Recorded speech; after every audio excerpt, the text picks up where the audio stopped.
19,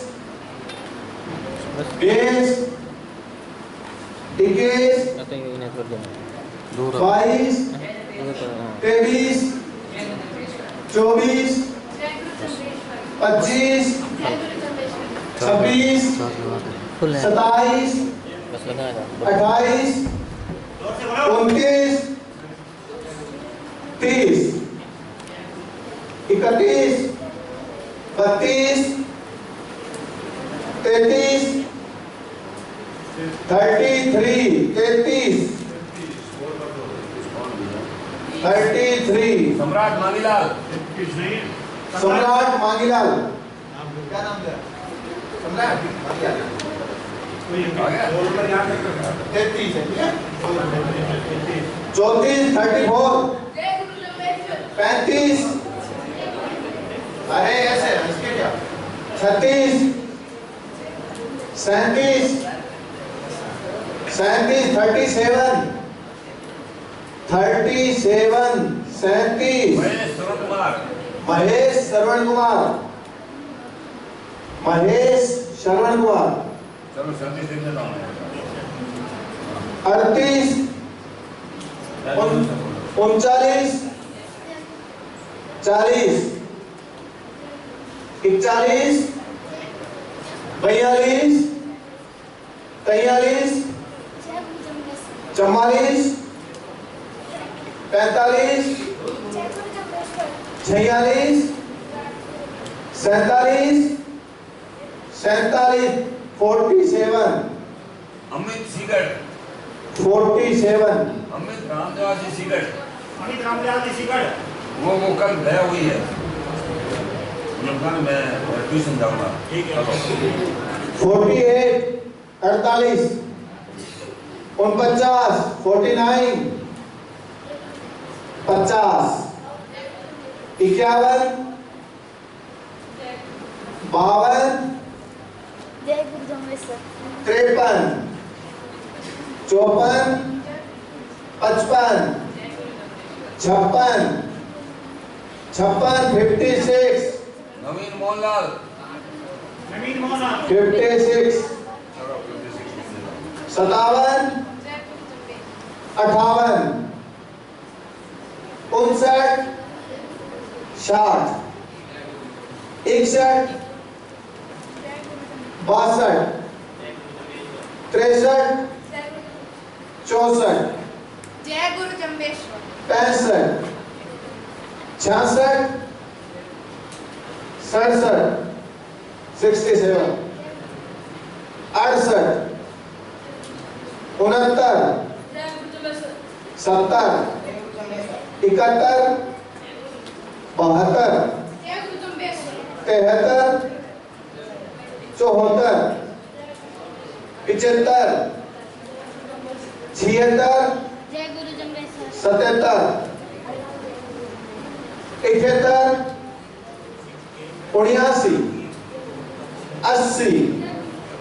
81, 82, 83, 84, 85, 86, 87, 88, 89, 90, 91, 92, 93, 94, 95, 96, 96, 96, 96, सुनीता रामकुमार। 97, 98, 99, 100, 101, 102, 103, 104, 105, 106, 107, 108, 109, 110, 111, 112, 113, 114, 115, 116, 116। विशाल सुरेंद्र कुमार जी। विशाल सुरेंद्र कुमार 116। चलो 117। 117 लक्ष्मण पूनम चंद्र। चलो 118। 119। 120। 121। 122। 122। बे बच्चे अब नया आया नहीं पर डायरी पेन तो दो ही हो बे अब आ ही गया बैठा है नहीं नए कौन कौन है आज पहला दिन है जिनका हाथ खड़े करो खड़े हो नए आए वो खड़े हो इनको यूं करो। तेरा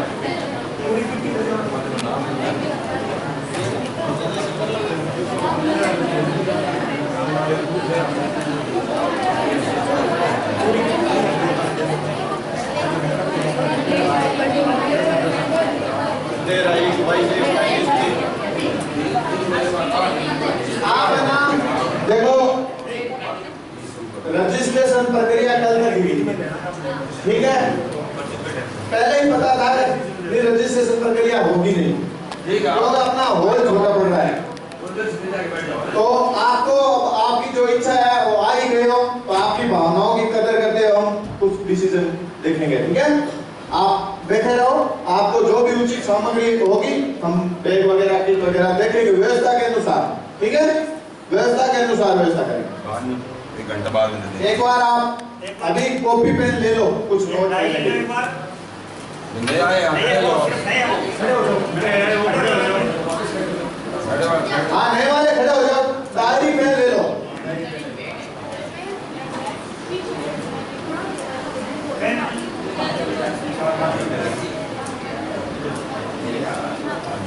एक गुड़िया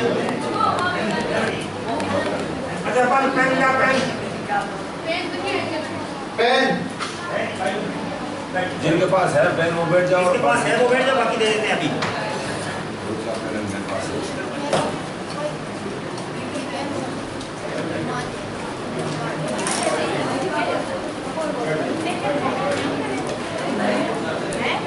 अकादमी ने जब ऑनलाइन रजिस्ट्रेशन प्रारंभ किया था तो काफी बच्चों को, वो तुम्हारा दोष नहीं, आपको पता नहीं था, जानकारी नहीं थी, इसलिए आपने रजिस्ट्रेशन नहीं किया। तो कल एक साथ सारे आए हैं। चलो ये भी अच्छी बात है कि जैसे ही आपको सूचना मिली आप शिविर में भाग लेने के लिए आ गए। इस बार हम और भी बड़ी व्यवस्था करेंगे आपका उत्साह देखते हुए। पहले हमें पता नहीं था, 60 की जगह थी तो हमको 60-70 तक करने थे, लेकिन आपके उत्साह तो 10 डबल हो गया, 135 तो आज हो गए। इस बार अपन और ये दीवार हट जाएगी, आगे वाला और हॉल बन जाएगा। अपन 200 तक की स्ट्रेंथ का, 200-250 तक की स्ट्रेंथ का शिविर करेंगे। तब आप अपने सारे भाइयों को, मित्रों को, सबको बता देना, और वो तो आप बता ही दोगे क्या क्या फैसिलिटी मिली है, क्या क्या ज्ञान मिला है आपको। नहीं शुरुआत करा आज हाँ जी आज ये करा शुरुआत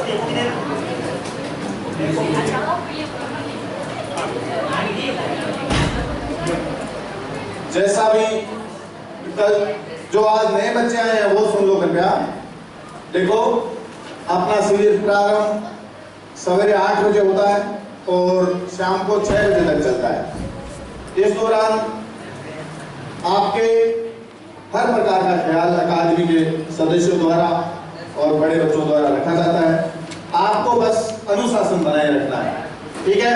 जो वक्ता यहाँ बोलते हैं उसको ग्रहण करना है, बस आपका इतना ही काम है, श्रवण मनन।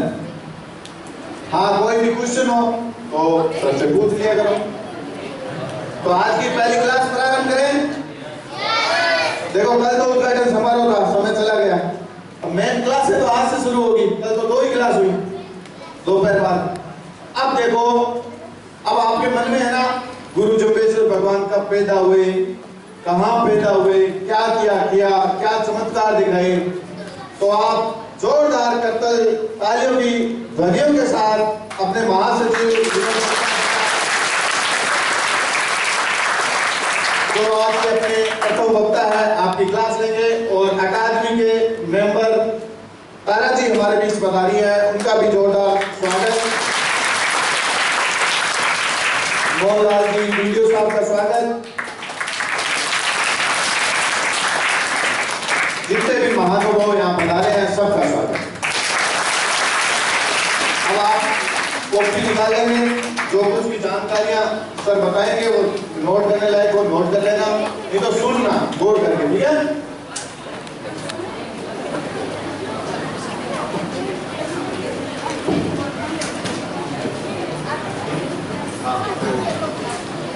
जम्बेश्वर भगवान की जय। भगवान जाम्बोजी के असीम अनुकंपा से कोई बोलेगा नहीं, बिल्कुल बिल्कुल सही है। और 500 सालों में जिन जामवाणी संतों ने जामवाणी साहित्य की रचना की थी, महाराज लीलोजी से लेकर के अब तक, जिनके आधार पर हमने जामवाणी साहित्य की अकादमी की स्थापना की है, और जो पावन संत जाम्बोजी के चरण में वैकुंठवास में बैठे हैं, उन सभी जामवाणी संतों की दिव्य सानिध्य में वो हमको देख रहे हैं। और सुमति आवे साधा संग बैठे, कुमति ने आवे गाई। इस मंच पर मोहनलाल जी वीडियो साहब जैसे साधु पुरुष बैठे हो, वहां पर बोलना एक दृष्टता है, वाचालता है, बचपना है, परंतु मैं यह बचपना इनकी अनुमति से ही करूंगा। आज गुरु जाम्बोजी के जीवन, उनके बाल्यकाल और उनके गोचारण काल पर हम कुछ चर्चा करेंगे। गुरु जाम्बोजी के अवतार से पूर्व की पीठिका पर कुछ चर्चा करेंगे। उनके अवतार का क्या कारण था, मुख्य मुख्य बातें लिखते रहना आप। जैसा कि हमारे शास्त्रों में आता है कि जब जब धर्म की हानि होकर अधर्म बढ़ता है, तब तब भगवान अवतार लेते हैं। अवतार कब लेते हैं, कितनी कलाओं के साथ लेते हैं, किस युग में लेते हैं, यह कोई निश्चित नहीं है। जब जब अधर्म बहुत ज्यादा बढ़ जाता है, तब भगवान को अवतार लेना पड़ता है। गुरु जाम्बोजी के अवतार का निमित्त सबसे बड़ा जामवाणी साहित्य में हम मानते हैं तो वो प्रहलाद जी से शुरू होता है, और हमको प्रहलाद पंथी भी कहते हैं। एक छोटा सा बालक, इस बालिका के जैसा अवस्था, लगभग 4-5 साल वर्ष रही होगी। सत्युग का समय था, धर्म की स्थापना के लिए वो अड़ गया। किससे अड़ा? जिसकी पूरी धरती पर सत्ता थी, हिरण्याकुश, और उसका बाप भी था। इतना निर्दयी, इतना निरंकुश और इतना अत्याचारी। सबसे बड़ा उसका अत्याचार यही था कि पूरे राज्य में उसने भगवान के नाम पर बैन लगा दिया। कोई भगवान का नाम नहीं लेगा, भगवान को हिरण्याकुश मैं ही हूं, मेरा ही नाम लेगा। परंतु उसके घर में एक सुजीव का जन्म हुआ। सुजीव का जन्म कैसे होता है, इसका भी बहुत गहरा रहस्य है। अब इन संतों की बातें हमने की है ना, जिनका जामवाणी साहित्य लिखा हुआ है, वो संत शायद दोबारा इस धरती पर आना चाहते हैं, हमारी हालात देख करके इनको उपदेश देने की धरती पर आए, परंतु वो नहीं आ पा रहे हैं। उनकी एक मजबूरी है। वो मजबूरी क्या है कि उनके माता पिता बनने वाली इस धरती पर उस योग्यता की है नहीं। ऐसी माताएं नहीं है जो उन संतों के दिव्य देह को धारण, पेट में धारण कर सके, तब वो नहीं आ पा रहे। इसी प्रकार कियादू की प्रहलाद जी की माता, उन्होंने प्रहलाद जी को देह में गर्भ में धारण किया। और हिरण्याकुश जब तपस्या करने वन में चला गया तो पीछे से देवताओं ने अटैक कर दिया उसकी नगरी पर और उसको पकड़ के ले गए। इसके गर्भ में इसका बेटा है और यह इतना ही बड़ा अत्याचारी होगा तो उससे पहले इसको मार दिया जाए। गर्भ के बालक की हत्या का बहुत भारी दोष लगता है क्योंकि वो एक ऋषि के समान है। उसको पकड़ कर जब देवता लोग ले जा रहे थे तो रास्ते में एक संत का काम होता है परोपकार करना। संत ने नारद जी बोले इसको क्यों मार रहे हो? ये इस राक्षस की पत्नी है, उसके गर्भ में जो राक्षस पैदा होगा वो पता नहीं कितना बलशाली होगा। इसके बाप ने हमारे नाक में गम कर रखा है और ये तो बहुत ज्यादा हमारी हालत खराब कर दी। तो उन्होंने कहा नहीं ऐसी बात नहीं है, यह स्त्री अबला है, इस पर अत्याचार नहीं करना चाहिए और दूसरी यह गर्भवती है, इसको बिल्कुल नहीं करना चाहिए। ये मेरे को सौंप दो, मैं इसको आश्रम में ले जाऊंगा और बेटी के समान इसका पालन पोषण करूंगा और जब इसके पुत्र जन्म हो जाएगा उसको बाद में इसकी राजधानी पहुंचा दूंगा। और मैं तुमसे वादा करता हूँ, इंद्र से कहा देवताओं के राजा से, इसका जो बच्चा पैदा होगा वो भगवान का भगत पैदा होगा। किस ताकत पर नारद जी ने यह वादा कर लिया? कैसा कॉन्फिडेंस क्यों था उनका? ऐसा वो इसलिए था कि नारद जी को विश्वास था कि इस गर्भस्थ बालक को मैं ऐसी शिक्षाएं दूंगा वो ये भगवान का भगत ही पैदा होगा। बच्चा गर्भ में है, उसको शिक्षा कैसे दी जाएगी? उसकी मां को वो शिक्षा दी जाएगी। उसकी मां जो सीखेगी वो बच्चे के ऊपर प्रभाव पड़ेगा। गर्भ के अंदर जो बच्चा होता है जैसी जैसी प्रतिक्रियाएं मां करती है, जैसा खाना पीना वो करती है, जैसा उसका आचार विचार होता है, वो पूरा का पूरा एक्सरे के समान उसका छप जाता है बच्चे पर। और बच्चा मां की प्रतिमूर्ति होता है। जब बच्चा बिगड़ता है तो समझो 90% इसकी मां का दोष है। जब बच्चा सुधरता है, अच्छा बनता है तो समझो 90% इस मां का रोल है। बाप का रोल 10% है, 90% मां का रोल होता है बच्चे के सुधरने और बिगड़ने में। और मां की जिम्मेदारी शुरू होती है जब वो गर्भ में आ जाता है, तब से ही हालांकि उसके गर्भ धारण करने से पूर्व ही शुरू हो जाती है। ऐसा विश्वास करके नारद जी ने इंद्रदेव को कह दिया और कयादु को लेकर के अपने आश्रम में चले गए। कयादु के गर्भ में बालक था। नारद जी उस बालक को इंगित करते हुए, टारगेट करते हुए उसकी मां को रोज अच्छी अच्छी कथाएं, अच्छी अच्छी भागवत की और जो संतों की कथाएं सुनाने लगे, सत्संग प्रवचन सुनाने लगे, ज्ञान की बात सुनाने लगे। उसकी मां बड़े मनोयोग से सुनने लगी। उसका बालक पेट के अंदर उन बातों को ग्रहण करने लगा। जब जन्म हुआ तो महान भक्त के रूप में, प्रहलाद जी के रूप में जन्म हुआ, जिसने पूरी धरती पर राज करने वाले, स्वर्ग पर राज करने वाले, देवताओं को हराने वाले हिरण्याकुश से टक्कर ले ली। उसको कहा, पिताजी आप भगवान नहीं हो, भगवान कोई और है जिसने सृष्टि की रचना की है। और अपने बाप से अड़ गए हो। बहुत सारा कष्ट दिया, आप जानते हो, कथाओं में सुनते हो प्रहलाद को कितना कष्ट मिला। मारने के लाख उपाय किए गए, परंतु भगवान जिसकी रक्षा करता है, बाल विवाह का कर सके जो जन बैरी हो। भगवान जिसकी रक्षा करता है उसको कोई भी नहीं मार सकता। अंत में जब अत्याचारों की अति हो गई तब भगवान को अवतार लेना पड़ा। भगवान विष्णु ने अवतार लिया। इस रूप में अवतार लिया नरसिंह भगवान के रूप में। आधा शेर का और आधा मनुष्य का शरीर था। यह भी हिरण्याकुश को वरदान था। तब उन्होंने इस प्रकार का अवतार लिया और बिना किसी हथियार के अपने नाखूनों से हिरण्याकुश का हृदय विदीर्ण कर दिया और उसका खात्मा कर दिया। तब प्रहलाद जी उनके पास में खड़े थे।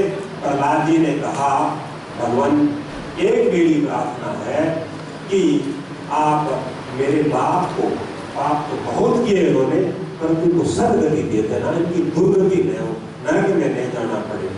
तब भगवान नरसिंह ने प्रहलाद को कहा, बेटा तू तो तेरे बाप की सदगति की बात करता है, परंतु जिस कुल में तेरे जैसे भक्त पैदा होते हैं उस कुल की 21 पीढ़ियां तर जाती है, एक पीढ़ी की बात नहीं है, 21 पीढ़ियां तर जाती है। तभी किसी ने कवि ने कहा है, जननी जने तो भगत जन के दाता के फूल। अगर ये 3 को जन्म नहीं दे सकती, कौन सी? भगत को। सबसे पहले भगत को जन्म, अगर भगत को जन्म नहीं दे सकती तो दाता को जन्म दे, दान देने वाले को, धर्म के लिए, गायों के लिए, संतों के लिए, ऐसे जो दान दे, ऐसे दाता को जन्म दे। तो उसको नहीं दे सकती तो सूरवीर को जन्म दे, धर्म की रक्षा के लिए, देश की रक्षा के लिए, समाज की रक्षा के लिए अपने प्राणों को आहूत कर दे। अगर तीनों को जन्म नहीं दे सकती तो जन्म नहीं देना पड़े बच्चे को, अपने नूर को मत घुमाए। ये नबी ने कहा है। तो कयादू के गर्भ से प्रहलाद से भगत का जन्म हुआ, जिसने केवल 21 पीढ़ियां नहीं तारी, 4 युगों तक तार दिया। उस समय धीरे धीरे प्रहलाद के अनुयायियों की संख्या 33 करोड़ हो गई थी। पूरे विश्व में प्रहलाद को मानने वाले 33 करोड़ हो गए। तब प्रहलाद जी ने भगवान नरसिंह से वरदान और मांगा कि जो 33 करोड़ लोग मेरे साथ में आपका भजन कर रहे हैं, उन सबकी मुक्ति हो जानी चाहिए, आपका वैकुंठ वास करना चाहिए। तब भगवान ने कहा, मुक्ति होती है भाव के अनुसार। इन लोगों का जैसा भाव था, उस भाव के अनुसार 4 युगों में इनकी मुक्ति होगी। 5 करोड़ लोग जिनको हिरणाकुश ने मार दिया था, उनको तुरंत ही भगवान ने अपने वैकुंठ निवास दे दिया। पीछे बच गए, कितने बच गए? 28 करोड़। उन 28 करोड़ भक्तों को तारने के लिए 4 युगों में भगवान ने उनको डिवाइड किया। वो समय था सतयुग का, 5 करोड़ गिर गए। अगला कौन सा युग आता है? त्रेता युग। त्रेता युग में बहुत ही धार्मिक सत्यवादी राजा हरिश्चंद्र का जन्म हुआ। उनके साथ में 7 करोड़ जीव गिर गए। उसके बाद में आता है तीसरा युग, द्वापर का युग। द्वापर युग में एक महान राजा का जन्म हुआ, जो बहुत ही सत्यवादी थे, जिनके नाम पर धर्म सम्राट उनको कहा जाता है, युधिष्ठिर महाराज का पांचों उनका देव था। उनके साथ में 9 करोड़ जीव गिर गए, 12 करोड़ फिर भी बचे। तब कलयुग का समय आ गया। कलयुग में तो मुक्ति का और धर्म का अनुष्ठान करना और भी दूभर है। तब भगवान ने कहा, किसी भगत के अवतार से काम नहीं चलेगा, युग बड़ा दुर्लभ है, युग बड़ा दुस्तर है, इसमें परिणाम देने के लिए मुझे खुद को अवतार लेना पड़ेगा। तब कलयुग में 12 करोड़ की संख्या ही बड़ी भारी थी, युग भी बड़ा दुस्तर था। जैसा कि कबीरदास जी ने अपनी वाणी में कहा है, बागड़ देश दूर का घर है, वहां मत जाइयो दाजिन का डर है। इतना वीरान था उस समय जब मोदी ने अवतार लिया। दूर दूर तक आबादी नहीं थी, आंधियां चलती थी, लुएं चलती थी, जिससे ताजे यानी वो जला देती थी, पानी पीने का नहीं था। ऐसे बहुत ही दुर्लभ प्रदेश में भगवान जाम्बुजी ने अवतार लिया। और सर्ववाणी में कहा भी है, ऊंडे नीरे अवतार लियो। कहाँ अवतार लिया? जहाँ पर 400 फुट तक पानी धरती में नहीं मिलता, धरती के ऊपर पानी नहीं है, वहां पर भगवान ने इस बागड़ देश में अवतार लिया। अवतार कब लिया भगवान ने? जब इस धरती पर पूरी तरह धर्म का नामो निशान तक मिट गया था और धर्म के नाम पर पाखंड अति मात्रा में फैल गया था। जीवों की हत्याएं हो रही थी, लोगों को भरमाया जा रहा था, पाखंड ऐसा फैला हुआ था कि धर्म का ह्रास हो गया था। तब भगवान विष्णु ने स्वयं अवतार लेने के लिए यहाँ पर आने का निर्णय किया। तब इस धरती पर 2 सुजीव थे, तो ऐसे दंपति थे सुजीव, जो भगवान को गर्भ में धारण कर सकते थे। संतों को धारण करने की भी योग्यता आम स्त्री में नहीं होती। तो भगवान को धारण करने के लिए एक ऐसे सुजीव हमारे साथियों में कहा गया है कि वो नंद और यशोदा थे भगवान कृष्ण को वहाँ पर द्वापर युग में खेल खिलाने वाले वो ही नंद और यशोदा यहाँ पर लोहट और हंसा माता बन के आई थी। लोहट जी कुंवार थे, रोड़ो जी कुंवार के बेटे, कृपासर नगरी में वो ठाकुर थे। 60 वर्ष की अधेड़ अवस्था हो गई, पुत्र जन्म नहीं हुआ। पूरे गांव में चिंता फैल गई कि आगे कौन हमारे गांव की या ठकुराई की परंपरा का पालन करेगा। और इस प्रकार वो भी चिंतित, पूरा गांव भी चिंतित, पूरे रिश्तेदार भी चिंतित। ऐसा करते करते एक बार अकाल पड़ा कृपासर क्षेत्र के अंदर। तब लोहट जी पूरे गांव की गायों को लेकर के और द्रोणपुर की तरफ उन्हें समाचार मिला कि वहां पर कुछ बरसात हुई है, कुछ गायों को पानी मिल सकता है, कुछ हमारे लिए भी वहां पर अन्न वगैरह मिल सकता है। तो पूरे गांव की गायों को लेकर के वो द्रोणपुर काल का छाप है, जहाँ पर बहुत बड़ा आज भी काले हिरण का अभयारण्य है, वहां पर लोहट जी जाते हैं। और वहां पर जाकर देखते हैं कि यहाँ पर बरसात अच्छी हुई है और लोग अपनी खेती बाड़ी अच्छी तरह से कर रहे हैं। वहां पर गायों को चराने लगे। सुबह सुबह उठते थे, 4 बजे भगवान का भजन करते थे। एक दिन क्या हुआ, जोधा नाम का जाट था, वो सुबह सुबह वहां पर बरसात हुई थी, अपनी खेती को बोने के लिए बीज लेकर के और बैलों को लेकर के जा रहा था। सुबह सुबह लोग जी मिल गए, रामा श्यामा हुई, निमन प्रणाम किया। तो जोधा जी ने अपने लड़कों से कहा, अपने बैलगाड़ी को वापस घुमा लो, आज हम बीज नहीं बोएंगे। तो बड़ा आश्चर्य हुआ लोग जी को, क्या बात है। तब जोधा जाट ने कहा, सुबह सुबह आप निपुत्रे का आपने मुंह देख लिया है, आपके खुद के औलाद नहीं है, तो हमारे खेत में कौन सी फसल होगी, इसलिए हम आज अपशुगन मानते हैं और वापस गाँव जाते हैं, कल को सुगन देख करके आएंगे। लोग जी को बड़ा भारी दुख हुआ, देखो संसार के अंदर तेरा मुख देख रहे लोगों के लिए अपशुगन का काम है, इससे अच्छा या मर जाना चाहिए या भगवान को प्रकट करना चाहिए। आत्महत्या करना बहुत बड़ा भारी पाप है, इसलिए यह मैं नहीं करूंगा, परंतु भगवान के सामने अरदास करूंगा। लोग जी के लोहट, नाम लोहट, लोह के समान हटो जिसका भगवान की प्राप्ति के लिए, उसको लोहट कहते हैं। और उन्होंने जाकर के वो गायें सभी ग्वालों को सुबला दी और आगे बियाबान जंगल में जाकर के घोर तपस्या करने लगे। भगवान तपस्या से प्रसन्न हुए और प्रकट हुए, बोलो लोहट क्या चाहते हो। लोहट जी ने कहा, मैं आपको पुत्र रूप में चाहता हूँ। तो भगवान ने कहा, मैं भी अवतार लेने के लिए आतुर था, आपकी तपस्या से मैं प्रसन्न हूँ और मैं तुम्हारे घर में अवतार लूंगा। तो वहां पे छोटी सी बछड़ी का दूध निकाल करके लोहट जी ने भगवान को अर्पित किया।